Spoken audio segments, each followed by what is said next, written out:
Let's break the political talk show mold. Anything worth doing is hard, and that includes being a good citizen. Our mission is to help you be that better citizen by letting you hear about stuff you might not know, which will make everyone think you're so smart, or by giving you a chance to listen to interviews and debates on a wide variety of subjects that might actually allow you to form new opinions in the privacy of your own mind. I'm Justin Oldham, and you are listening to the Politics and Patriotism Show here on the Stitcher Smart Radio Network. Good morning, good evening, wherever you are, and welcome to another historical edition of the Politics and Patriotism Show. Today I'd like to bring you a discussion relating to the Korean War. It's a conversation I recently had with author and combat historian Patrick K. O'Donnell. And the actual story behind the story will also fascinate you because every book has a reason that it gets written. Now, this book is about the veteran members of George Company, United States Marines, and the incredible things that they did during the Korean conflict. But the roots of this book actually have their source in 2005 Afghanistan.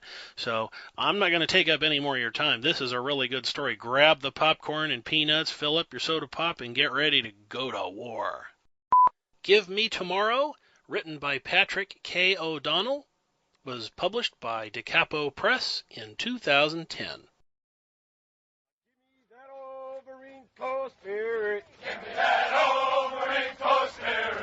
Give me that old Marine Corps spirit. Give me that old Marine Corps spirit. Give me that old Marine Corps spirit. Give me that old Marine Corps spirit. And it's good enough for me. And it's good enough for me.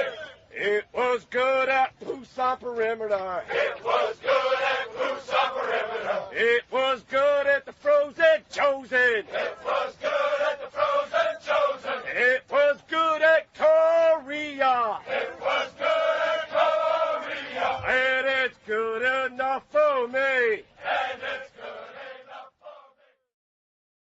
My name is Patrick O'Donnell. I'm a combat historian.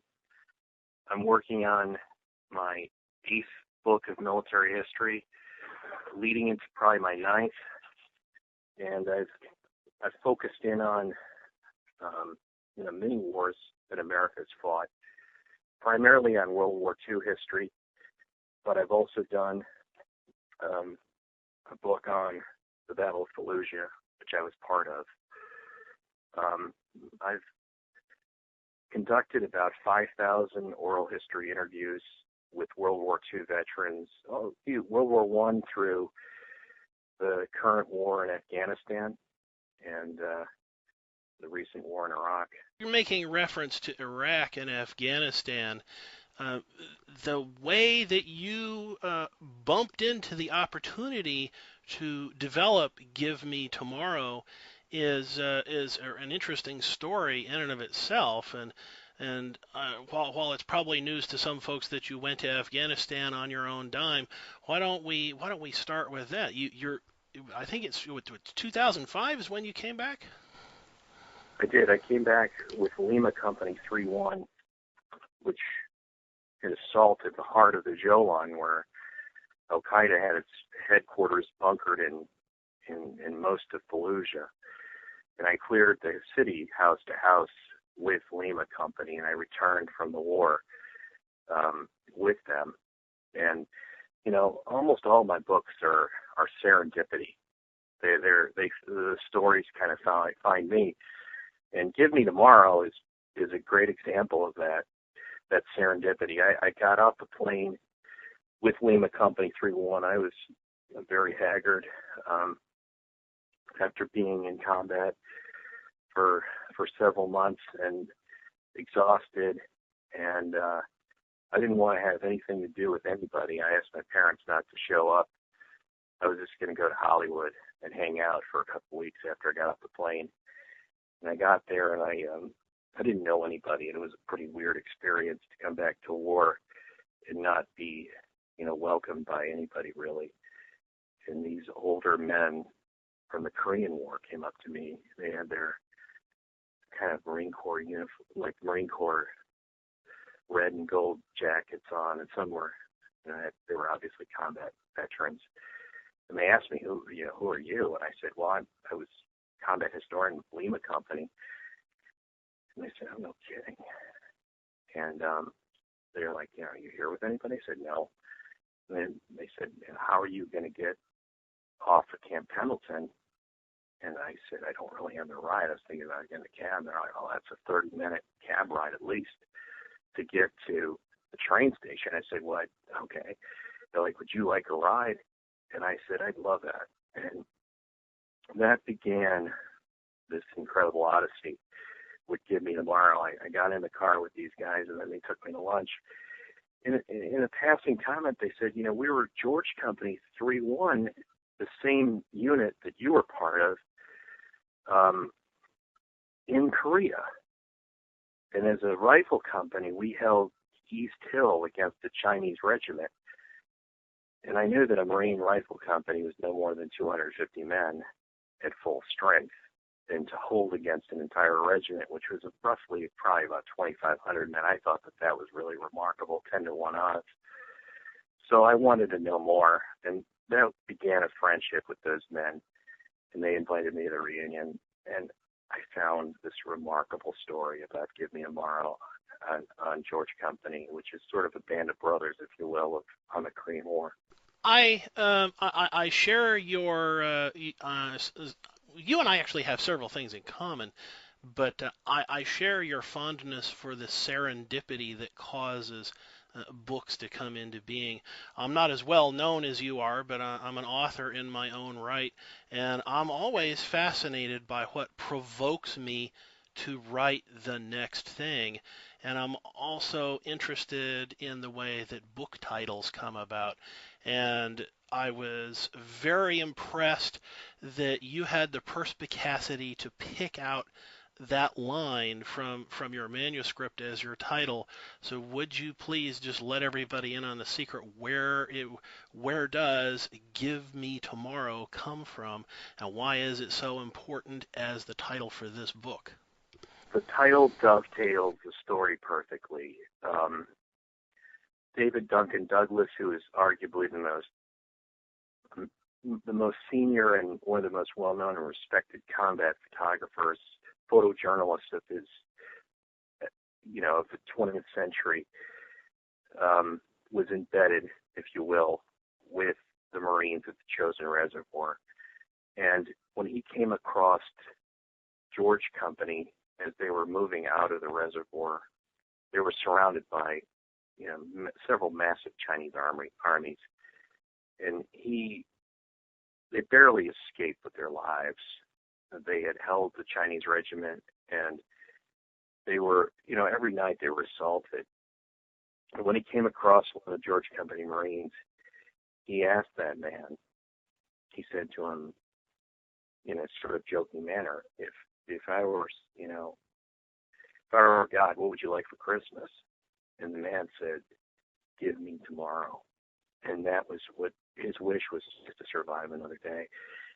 And that night, the third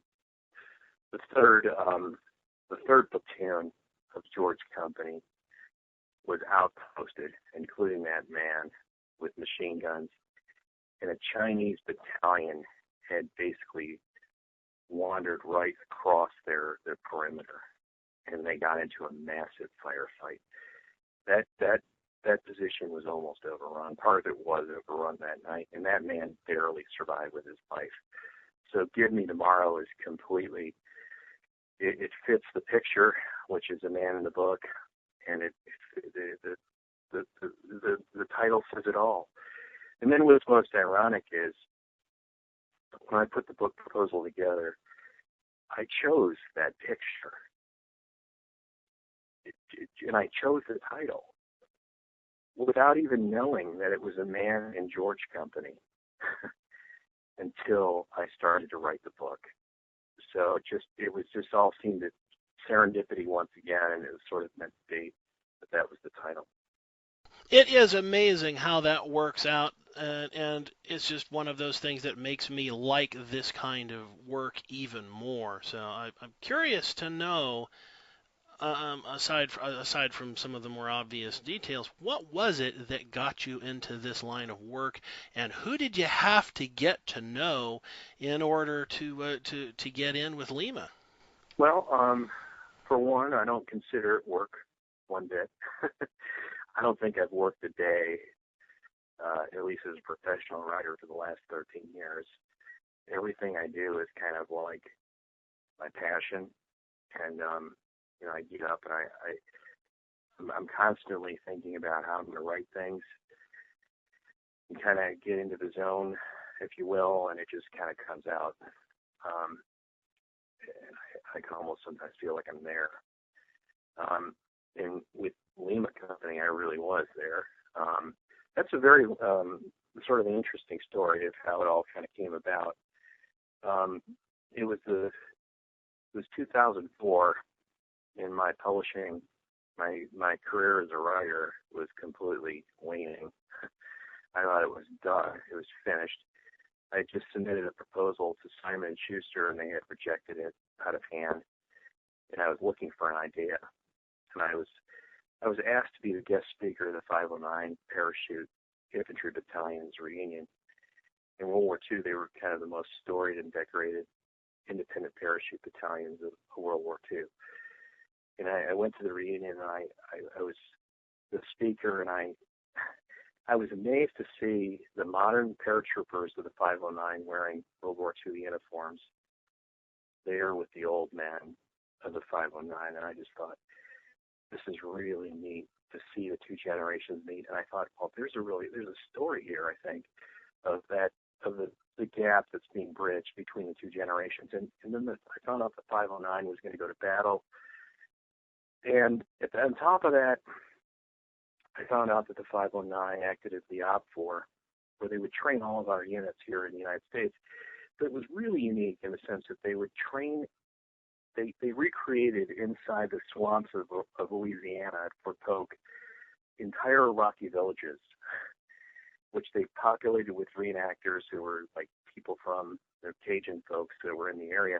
But then they would also insert the OPFOR, the 509, which acted as terrorists.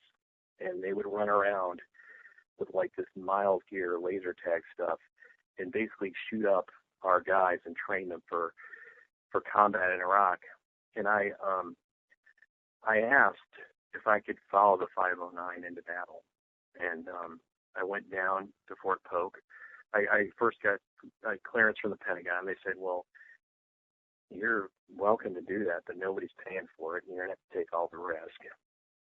You're also going to have to consult the battalion commander and ask him if you can do it. And I did. I went down there, and I was going to be a journalist. I was going to interview people, and I walked through the door at Fort Polk at the command post, and the colonel, whose nickname was Mad Max, was seated behind a desk, and he had this kind of like, looked like a Yasser Arafat scarf around his head, and he had these sunglasses on, and he's like, "What's up, man?" I go, "Not much, Colonel. How are you? I'm here to interview your men." He's like, "Well, that's nice, but you're going to run with us before you can interview us, and you'll understand what it's like." And I said, "Okay, sure." And then they're like, "Well, what's your code name going to be?" And I'm like, "What do you mean?" And he's like, "Well, you're going to have an alias, and you're going to be an Al Jazeera reporter that has changed sides, and you're now part of the Mujahideen." And I'm like, "Okay, fine." So they gave me this mild gear stuff, and they gave me a fake ID. And I was this guy, Ishmael Fatwa, and I ran around with the 509 for 2 weeks as a terrorist. And they kept saying to me, they're like, "This will be good for you to understand what combat is like. You're going to be shot at by tanks and helicopters and rifle fire and all this other stuff. You'll probably get killed and captured, but it'll be a good experience for you because of all the tanks and the rifles were outfitted with these laser tag kind of miles gear thing." Anyways, to make a long story short, I survived this entire training exercise without getting killed once when everybody else did. And the colonel said to me after one night where everybody was ambushed in his special weapons and intelligence cell, he's like, you have the qualities of a great soldier. You know how to survive. You can do anything you want in my unit. So I went over with the 509, and I was going to write a book about the Army. And I got there, and this is a classic example of serendipity. I got there, and to my chagrin, the Battle of Fallujah was 2 weeks away, and they said, this will be the Gettysburg of this war. Fallujah is it's the seminal battle of the war. It's where all the insurgents and terrorists have faced themselves. We're going to clear it. It's going to be a major battle that we haven't seen since Vietnam. And I'm like, I got to be part of that. And I was all excited. I thought the 509 would be in a great position to be part of that assault force. And instead, the 509 got positioned to guard towers in the green zone. And my entire book was finished, I thought. So what saved your bacon? I had to beg and plead to go to Fallujah. I spent a week asking 509, asking the 10th Mountain Division who they were over, or who was over the 509 to go. And nobody would give me a ride. And finally, I just said, hey, look, I've risked everything to come over here. At the time, I had my ex-wife had divorced me. I was homeless. I had no book deal, nothing. I spent my life savings to get over here. And I'm like, look, hey, I got to make this count. I mean, this is, I've done all this. Can you help me out? And public affairs guy's like, yeah, go ahead. I'll tell you what, just go over the helicopter, and I'll see if I can get you on. And, they had initially denied it. And I went to the helicopter, and I just pretended I owned it. And I talked my way onto it. And I got into Fallujah. And it was there that I was embedded with a Marine Corps unit at that point. And I was initially with Special Operations, a recon unit, which did like shaping exercises outside the city, and then I went in with the assault force.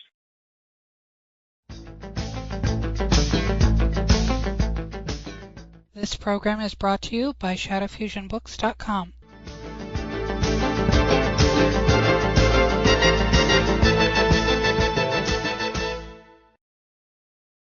So the reason I wanted you to go through all that to tell the story is I want people to understand that in my mind's eye, I can see how that experience shaped what you did with Give Me Tomorrow, because the sequencing of events as they are laid out in your book, there is a sense in my mind that there's some familiarity to it, that you are relating these things to past events. I got to tell you that your style of narration for this was very comfortable, and I was impressed with what you got these guys to say.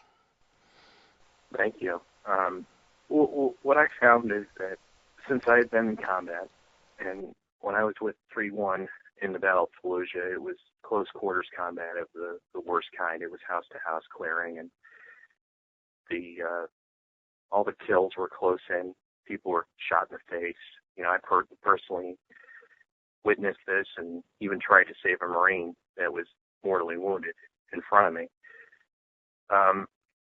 Once I'd gone through that combat, the Marines of George Company, who had never talked to anyone, ever,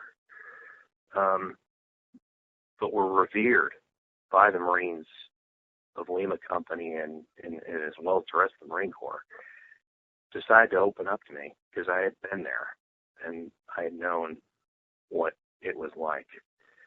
And it was through that, it was sort of my entree into their world, which is a very closely guarded world that in most cases they never told their families or anything else. And they revealed to me what they saw in Korea, which was, it's one of the great untold stories. In Korea, for instance, at the Chosin Reservoir, the Marine Corps received 14 Medals of Honor for their valor, more than any other battle in history. It was an epic battle, a Thermopylae-like battle against all odds, sometimes 20-1.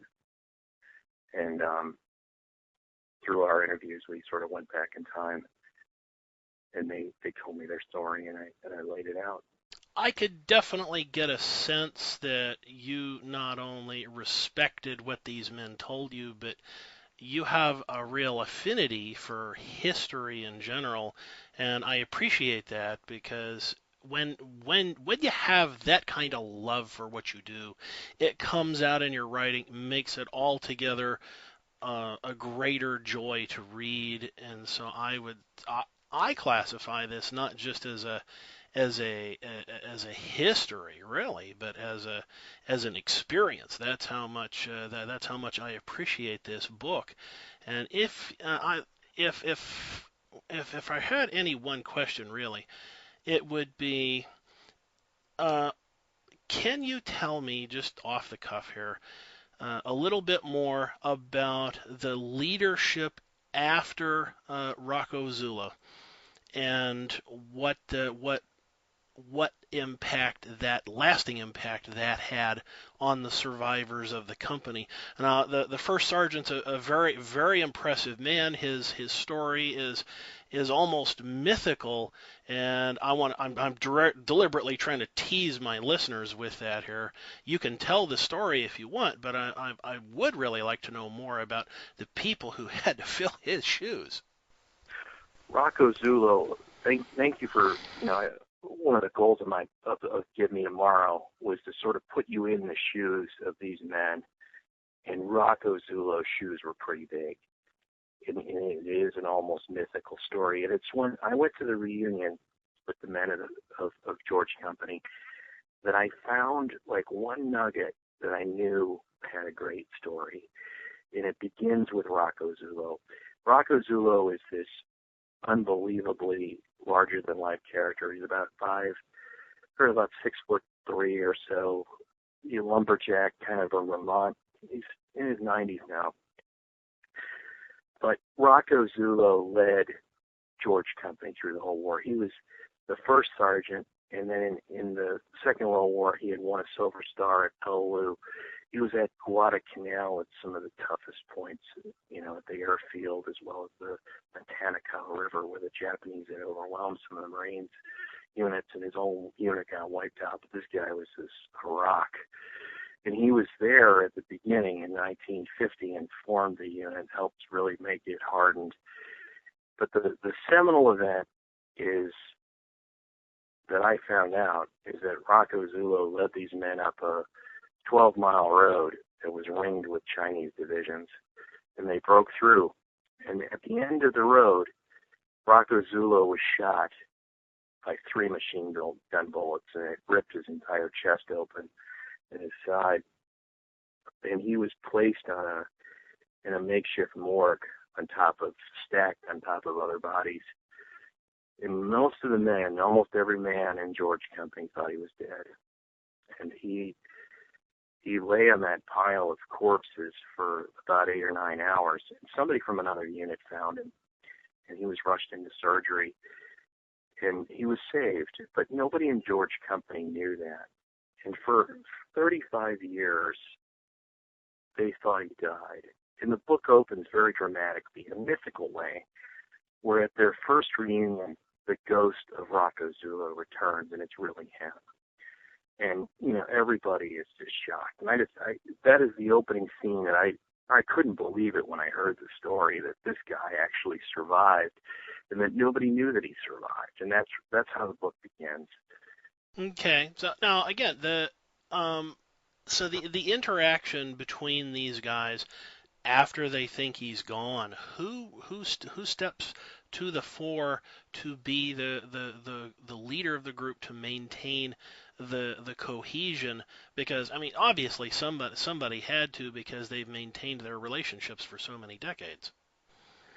Well, it was a lot of people that stepped up to the fore, if you will. It was a lot of privates and corporals that took the spots of sergeants.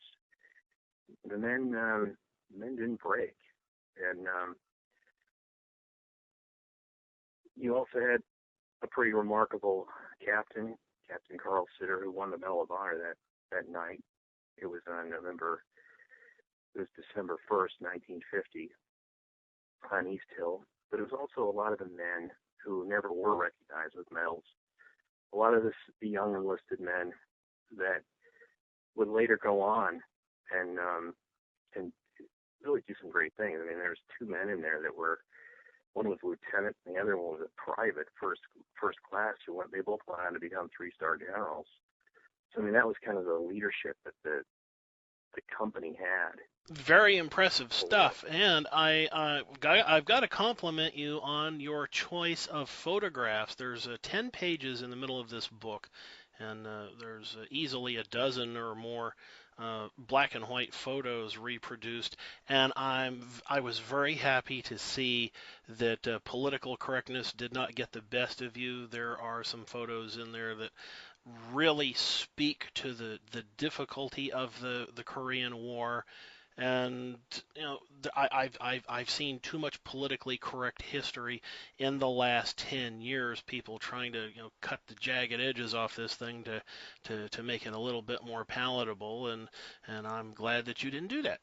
I think that's sort of one of my hallmarks. I try to never sanitize war or glorify it in any way. I just sort of try to tell it the way it happened. And for me, the greatest compliment that I could ever get is when the men themselves have reviewed the book.